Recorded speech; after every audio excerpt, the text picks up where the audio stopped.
বন্ধুসকল, ভাৰতত এতিয়া কোভিড-19 ভেকচিন প্ৰক্ৰিয়া চলি আছে। ঠিক তেনেদৰে আমাৰ অসমতো এই প্ৰক্ৰিয়া চলি আছে। আমাৰ ইয়াত দুটা ভেকচিন প্ৰয়োগ কৰা হৈছে। সেই দুটা হ'ল কোভেক্সিন এণ্ড কোভিচিল্ড।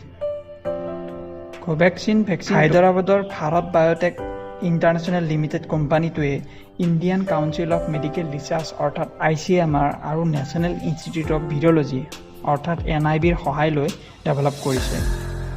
কোভেক্সিন ভেকচিনটো ইনএক্টিভ ভেকচিন হয়। ঠিক তেনেদৰে কোভিচিল্ড ভেকচিনটো অক্সফৰ্ড এক্সট্ৰাজেনেকাই ডেভেলপ কৰিছে আৰু ইয়াক মেনুফেকচাৰ্ড কৰিছে চিৰাম ইনষ্টিটিউট অফ ইণ্ডিয়াই অৰ্থাৎ SSI। যদি আপুনি ইয়াৰে যিকোনো ভেকচিন এটা লয় 28 দিনৰ পিছত সেই একেটাই ভেকচিন ল'ব লাগিব। এই দুইটা ভেকচিনেই 2 পৰা 8 ডিগ্ৰী চেলচিয়াছত ৰখা হয়।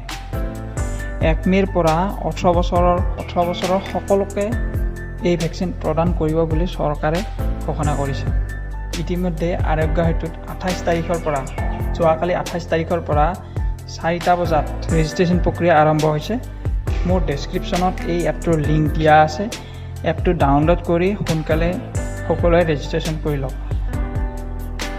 প্ৰথম ড'জটো দিয়াৰ লগে লগে আপুনি স্ক্ৰীণত দেখুওৱাৰ ধৰণে এটা SMS পাব।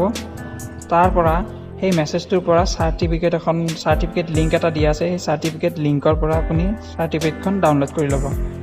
নেক্সট 28 দিনৰ পিছত ছেকেণ্ড ড'জটো ল'বৰ বাবে মেডিকেল কৰ্তৃপক্ষই আহ্বান জনাব। ঠিক তেনেদৰে ছেকেণ্ড ড'জটো লোৱাৰ পিছতে স্ক্ৰীণত দেখুওৱা ধৰণে এটা মেছেজ পাব, চেম মেছেজে পাব। তাত চাৰ্টিফিকেট লিংক এটা দিয়া থাকিব। সেই চাৰ্টিফিকেটখন ডাউনলোড কৰি ল'ব। ভেকচিনটো লোৱাৰ পিছত কিছুমানৰ মূৰৰ বিষ, জ্বৰ, গাৰ বিষ হ'ব পাৰে। তাত ভয় কৰিব লগা একো নাই।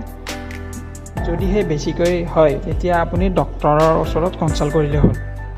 অৱশেষত সকলোৱে ক'ভিড প্ৰট'কল মানি চলে, তাৰ বাবে মোৰ ফালৰ পৰা বিনম্ৰ অনুৰোধ। ধন্যবাদ।